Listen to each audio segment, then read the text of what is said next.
Now, the process of self-discovery often involves like confronting our own shadows, like we were just talking about. Can you talk a little bit about a time you actually faced your shadows and what you learned from that particular experience?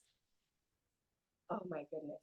I feel like that's a journey that I've been on my whole life. Um, you know, there's so many narratives that are instilled within us at such a young age that defines who we grow up to live our life out to be.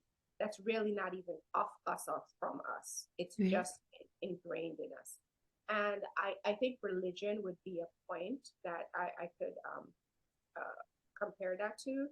I grew up heavily religious, right? Like everybody was kind of like super religious. But the thing is, it's this notion that you're good or bad, you're going to heaven or hell, you're not perfect.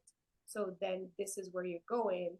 And so as a child, when religion is introduced to you that way, you have this black and white way of thinking, like it's heaven or hell, it's good or bad. And there isn't indeed a God who could love or who loves you in the middle, right? Like he'll Mhm. love you if you're good, but if you got a boyfriend and you're making out with him, like you're going to hell. Right. Then that speaks to like our own kind of like sexual power and our own kind of like suppression of our own wants or desires, and tying that into this religious kind of condemnation, and then tying God not loving you to that. And there's so many people that's like going through this in their heads and not, saying these things out loud. And they have these kind of narratives of what a good person is and what a bad person is. And I think discovering spirituality as opposed to religion was like life changing for me, and finding my own relationship with God, not what, the programming was, and having to unlearn all those things that I learned.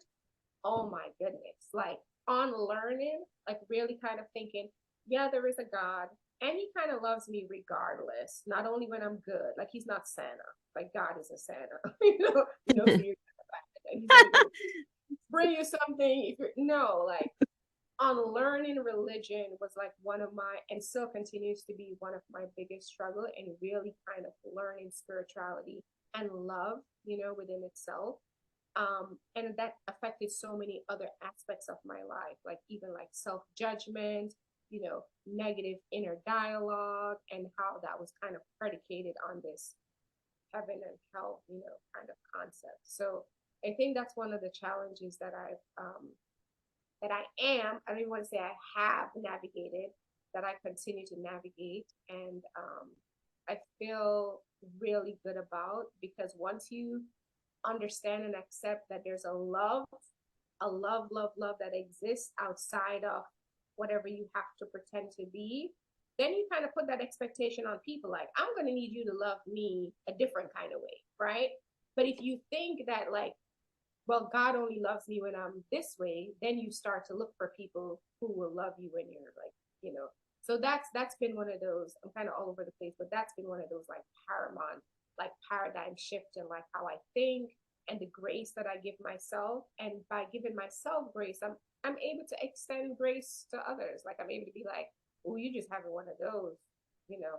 This is a this is a period of ratchetness for you. Okay, let's talk about it. Or this is a period of you're being too hard on yourself. Let's talk about it. Or this is a period of denial, not just a river in Egypt. Let's talk about it.